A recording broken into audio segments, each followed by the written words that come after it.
Croccantezza.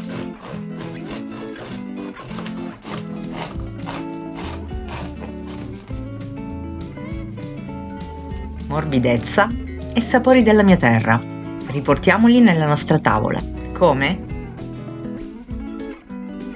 Mischiando 1 chilo di farina con 6 grammi di lievito secco e 2 cucchiaini di sale che metteremo ai bordi. Versiamo al centro dell'acqua tiepida, lavoriamo un po' man mano allargandoci. In totale ci occorrono 800 ml di acqua, mi raccomando, versiamone poco per volta. La farina deve assorbire l'acqua, solo dopo possiamo versare altra acqua.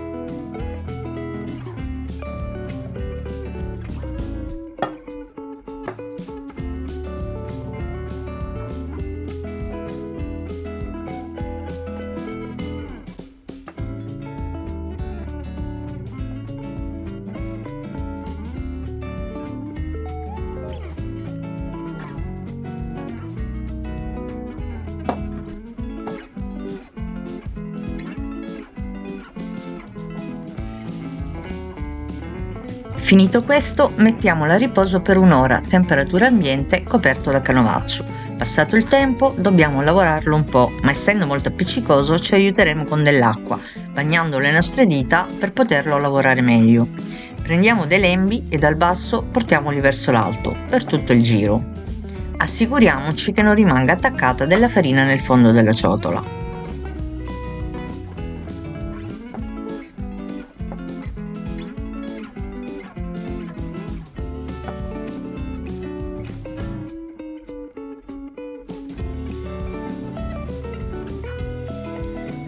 Ricopriamo e facciamo lievitare per un'altra ora. Questa operazione va fatta per 3 volte. L'impasto così facendo prenderà elasticità.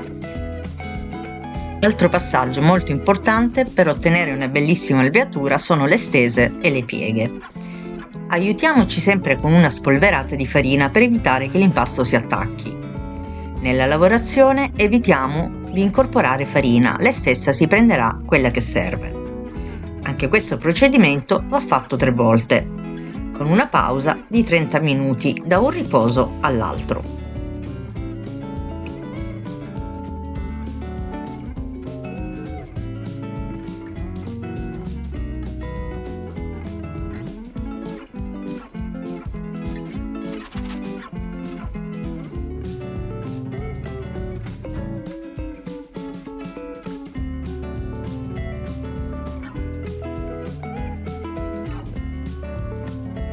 Spolverizziamo il nostro panetto e copriamolo per tenerlo al calduccio.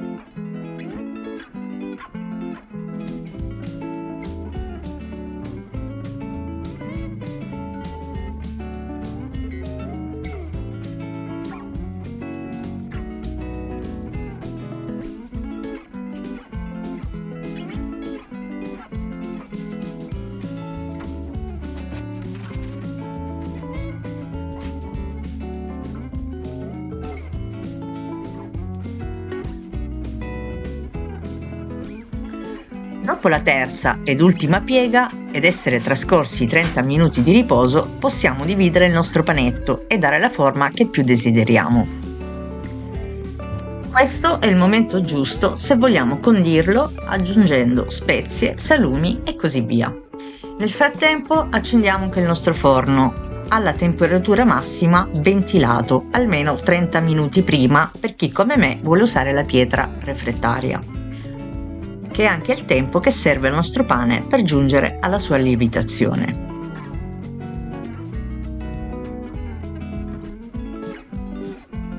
Io picchietto un po' perché non amo il pane alto. Potete fare delle incisioni, metterli nella forma, potete sbizzarrirvi.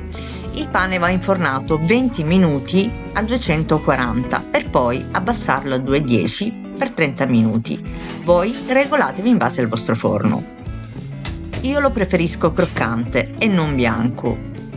Io ho usato un altro metodo, cioè temperatura 240 per 30-35 minuti, più cuoce più spessa è la crosta.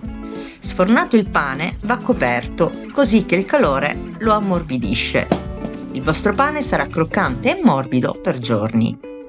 Se decidete di farne di più, potete congelarlo e scongelarlo la sera prima a temperatura ambiente. Conservate il vostro pane in sacchetti di plastica per una lunga durata. Anche se vi garantisco non vi durerà più di un giorno, se siete amanti del pane come me.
Ricetta vi è piaciuta, vi invito ad iscrivervi al mio canale per non perdere altre ricette. Grazie per la visione e per i vostri like.